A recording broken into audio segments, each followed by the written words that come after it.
নমস্কার। সন্ধ্যের আড্ডার বিশেষ নিবেদন অলৌকিকে আপনাদের সকলকে স্বাগত জানান। আজকে আপনাদের জন্য বিখ্যাত লেখক হেমেন্দ্র কুমার রায়ের লেখা কে হাসে। আজকের গল্পে আওয়াজ দেওয়ার জন্য ঈশানী এবং পিয়ালিকে অসংখ্য ধন্যবাদ। তাহলে শুরু হতে চলেছে আজকের গল্প।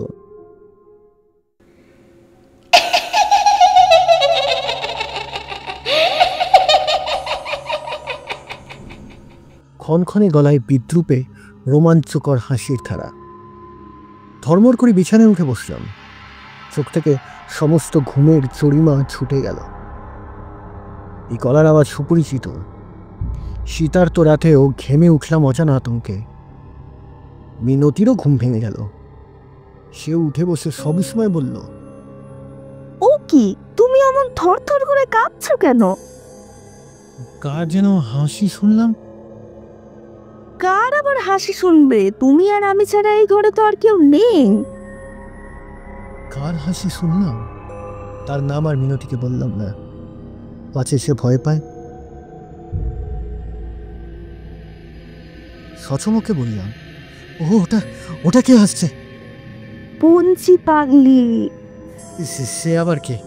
একটা হা ঘরে পাগলি, পথে পথে টোটো করে ঘুরে বেড়ায়, আস্তা করে ঘেটে যা পায় তাই খায়, মাঝে মাঝে গান গায়, মাঝে মাঝে হি হি করে হাসে। ঘুমের ঘোরে ওরই হাসি শুনে তুমি ভয় পেয়েছো। জানি আমি কার হাসি শুনেছি। সুলেখা, আমার প্রথমা স্ত্রী, 4-5 বছর আগে কলেরা রোগে হঠাৎ মারা পড়েছে। কিন্তু মিনতির কাছে তার নাম করলাম না।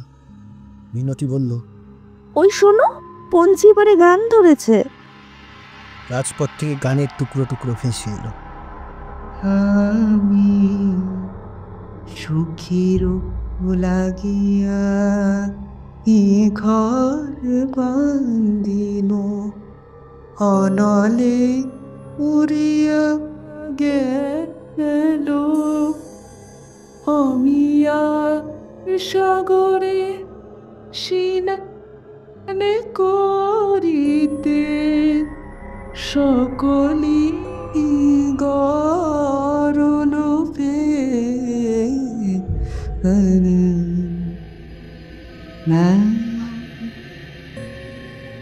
বৈষ্ণব কবির গান। পরের দিন আমাদের সর্বজনীন আড্ডায় গিয়ে বসলাম। এখানে ধর্মনীতি, রাজনীতি, সমাজনীতি, অর্থনীতি, শাসননীতি, সরকারি নীতি, সুনীতি, দুর্নীতি প্রভৃতি তাবৎ নীতি নিয়ে নিত্য চলে জোর আলোচনা এবং বাদ প্রতিবাদ। এবং আড্ডাধারীদের মধ্যে থাকেন অধ্যাপক, উকিল ও সাহিত্যিক থেকে ব্যবসায়ী, অফিসের বড়বাবু, কেরানি ও বেকার যুবক পর্যন্ত। সেখানে গিয়ে প্রশ্ন তুললাম, আপনারা কি মৃত্যুর পর আত্মার অস্তিত্বে বিশ্বাস করেন? অধ্যাপক মাথা নেড়ে বললে, নিশ্চয়ই না, মৃত্যুর সঙ্গে সঙ্গে সব শেষ। যেমন গাছ শুকিয়ে মরে গেলে পর আর নতুন করে গজায় না। ব্যবসায়ী ভদ্রলোক বললেন, কিন্তু গাছ মরে গেলে কাঠ থাকে, কাঠের ব্যবসা অনেক কারি কারি টাকা কামিয়েছে।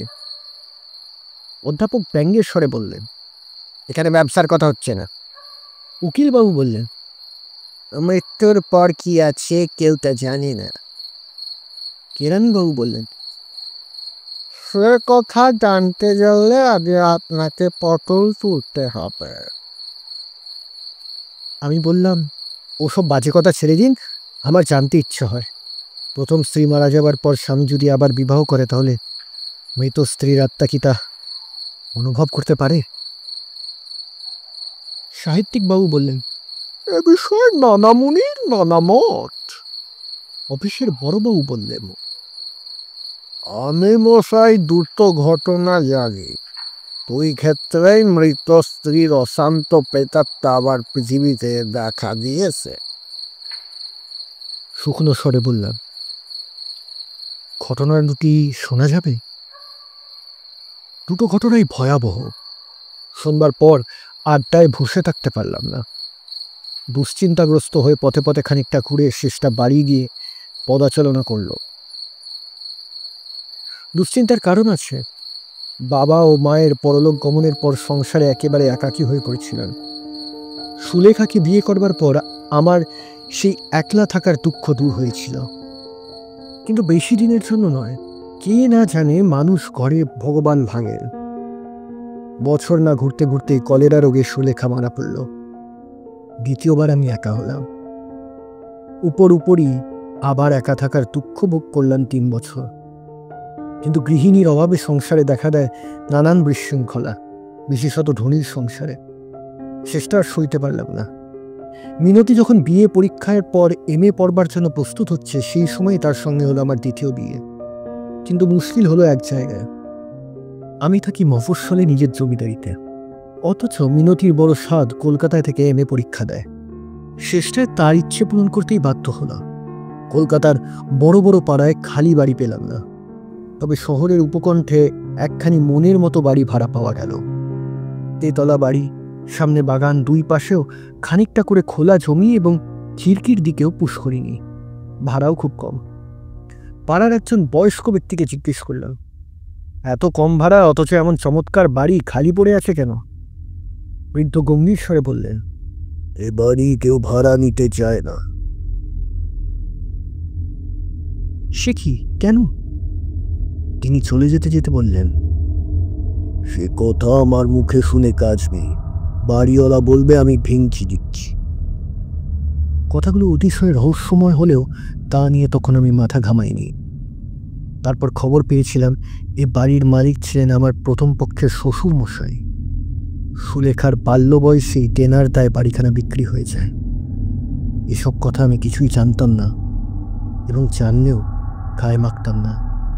কিন্তু পরে যে বিস্ময়কর ঘটনাগুলো ঘটল, এ বাড়িতে পদার্পণ না করলে সেগুলো বোধহয় ঘটতই না। এ বাড়িতে এসে প্রথমেই আমাকে সচকিত করে তুলেছিল সেই খিলখিল করা বিদ্রুপের হাসি। তারপরেই শোনা গেল হি হি করে পঞ্জি পাগলির হাসি। তার গানের পংক্তিটাও কেমন অর্থপূর্ণ বলে মনে হলো। মিনতি খুব সহজেই এক কথায় সমস্ত সমস্যার সমাধান করে দিল বটে, কিন্তু আমার মন প্রবোধ মানল না। যদিও সে ভয় পাবে বলে মুখে আর কিছু ভাঙলাম না, তার কথাই মেনে গেলাম। কিন্তু মন বলল, এক কণ্ঠস্বর এই 2 হাসির জন্ম দেয়নি। একজন হেসেছে ক্রুদ্ধ বিদ্রুপের হাসি, আর একজনের হাসি হচ্ছে নির্বোধের। মনের কথা মনেই রইল। আমার বন্ধু যতীনের ফটো তোলবার প্রবল পকেট ছিল। ক্যামেরা তার সঙ্গে সঙ্গেই ফিরত সর্বদাই। সেদিন হঠাৎই তার কি খেয়াল হলো, আমাকে আর মিনতিকে পাশাপাশি বসিয়ে একখানা ছবি তুলে নিল। 3 পরেই যতীন হন্তদন্তর মতো এসে হাজির। বিস্মিত কণ্ঠে বলল, এ তোমাদের বাড়িতে আর কোনো মহিলা আছেন? আমি বললাম, এ বাড়িতে মিনতি আর একজন আদবুড়ো ঝি ছাড়া আর কোনো স্ত্রীলোক তো বাস করে না। আর কোনো তরুণী মহিলা এখানে থাকে না? না। যতীন বললে, তাহলে ফটোর মধ্যে তোমাদের মাঝখানে একে দেখা যাচ্ছে কেন? যতীন ফটোর একখানি কপি আমার সামনে ধরল। আমার এবং মিনতির মাঝখানে দাঁড়িয়ে মুখ টিপে টিপে যে নারী হাসছে, সে আমার প্রথমা স্ত্রী সুলেখা ছাড়া আর কেউ নয়। আমি তো একেবারে অচম্বিতে খিলখিল করে নারী কণ্ঠের ক্ষণক্ষণে হাসির শব্দে ঘরখানা যেন ভুলে উঠল। সবিস্ময়ে যতীন বলল, ওকে হাসে, এখানে তো কেউ নেই। খেলতে খেলতে যতীনকে ঘরের দরজার কাছে নিয়ে গিয়ে বললাম, ও ফটো আমি চাই না, তুমি এক্ষুনি সরে পড়ো, যেন মিনতি কিছু জানতে না পারে। তোমাকে পরে সব বলবো। যতীনের চলে যাওয়ার সঙ্গে সঙ্গে মিনতি আসলো। সে বলল, কার যেন হাসি শুনলাম না? আমি বললাম, হ্যাঁ, তোমার ওই পঞ্চি পাগলি হাসছে। সত্যি সত্যি পঞ্চি পাগলি সেই মুহূর্তে বিকট স্বরে হাসি শুরু করে দিল। মিনতি বলল, ওহো, বুঝেছি। পঞ্চিকে দেখবে তো জানলার ধারে এসো, ওই দেখো সে রাস্তা দিয়ে যাচ্ছে। দেখলেন যেন একটা চলন্ত মৃতদেহকে। প্রায় মাংসহীন দেহের হাড়গুলো চামড়া ঠেলে বেরিয়ে আসতে চাইছে। কালির মতো কালো ছেঁড়া কুচকুচে কাপড়খানা প্রায় কৌপিনে পরিণত হয়েছে। স্নানের অভাবে গায়ের ওপর ঠিক ঠিক করছে কাদামাটি। মাথার তিলহীন রুক্ষ চুলগুলো জট পাকিয়ে কাঁধের ও পিঠের ওপর ঝুলছে ও দুলছে ঠিক এক গছা সাপের মতো। এবং সবচেয়ে দৃষ্টি আকর্ষণ করে তার ভয়াবহ দৃষ্টি।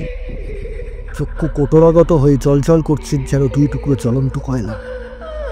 সেই জ্বলন্ত চোখ তুলে হঠাৎ সে আমায় দেখতে পেল এবং সঙ্গে সঙ্গে গান ধরল। আমি সুখীর লাগিয়া এ ঘর বান্ধিল, অনালে উড়িয়া গেল। আমি সাগরে সিনানে করিতে সকলি গরলোভে।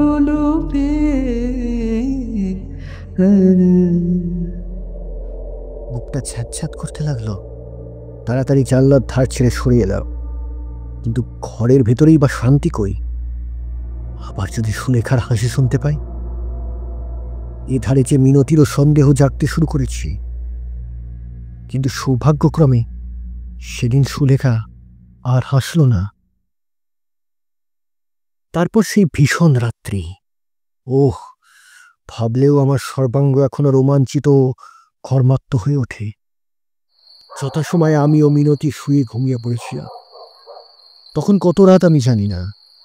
হঠাৎ শুনতে পেলাম আমার কানের কাছে মুখ এনে ফিসফিস করে বলছে,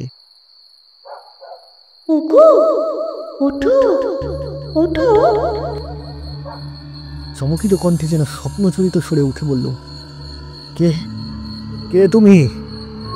আবার কানের কাছে কে বলল, আমি সুলেখা। সুলেখা? কোথায় ছিলে এতদিন? তাই বলতেই তো এসেছি। চুপি চুপি আমার সঙ্গে এসো। ঘরের ভেতরে ভয়ানক গরম, আমি আর সহ্য করতে পারছি না। চলে এসো, আমার সঙ্গে চলো। আমরা খিড়কির পুকুর ধারে যাব। সেখানে ঠান্ডা, জলো হাওয়া বইছে, গা জুড়িয়ে যাবে। চলে এসো আমার সঙ্গে, চলে এসো। আমি কোনো বাধা দিতে বা প্রতিবাদ করতে পারলাম না। কে যেন নিরুতির মায়ামন্ত্রে আমার সর্বাঙ্গ সমাচ্ছন্ন করে দিয়েছে। যন্ত্রচালিতের মতো ঘরের দরজা খুললাম, তারপর পায়ে পায়ে এগিয়ে চললাম। অন্ধকারে পথ নির্দেশ করতে লাগলো সেই কণ্ঠস্বর, চলো চলো, কোনো ভয় নেই। এইবারে নিচে নামবার সিঁড়ির ধাপ। এই তো আমরা একতলায় এসে গেছি। এই তো খিড়কির দরজা। এগিয়ে এসো, এগিয়ে এসো। এই তো পুকুর ঘাট, এসো। আমরা আগে খানিকক্ষণ সাঁতার কেটে গা ঠান্ডা করে নেব, তারপর একে একে সব কথা বলবো। সব কথা, অনেক কথা। চোখে কাউকে দেখতে পেলাম না। শুনলাম কেবল ক্ষণক্ষণে গলায় খিলখিল করে ব্যাঙ্গের হাসি।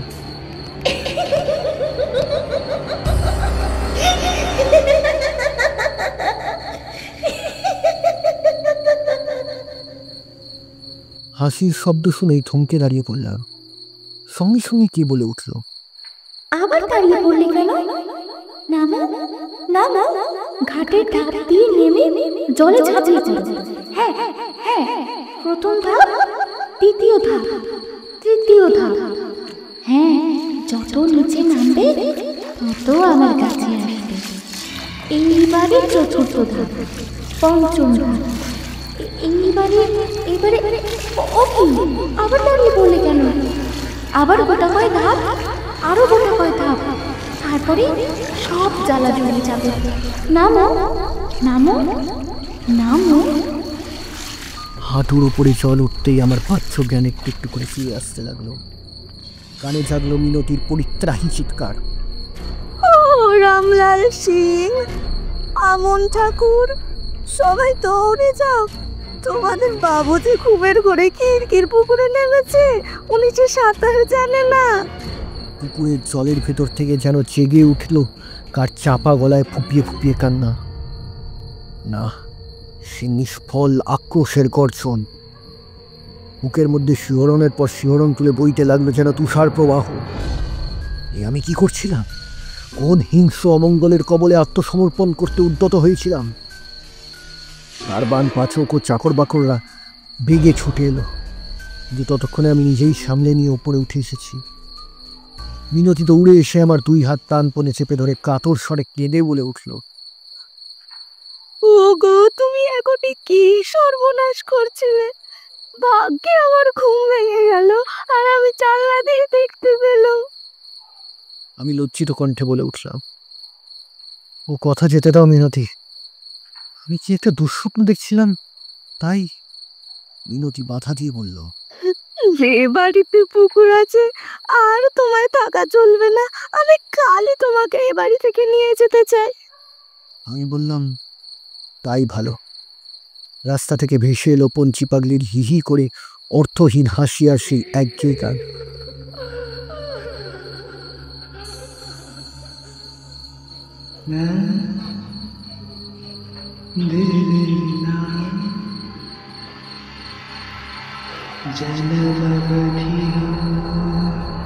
रूप निहारियो नयन नदीर पित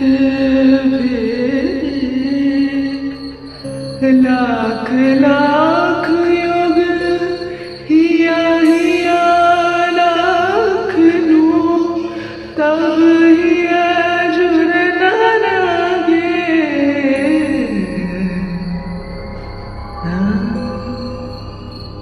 रोशना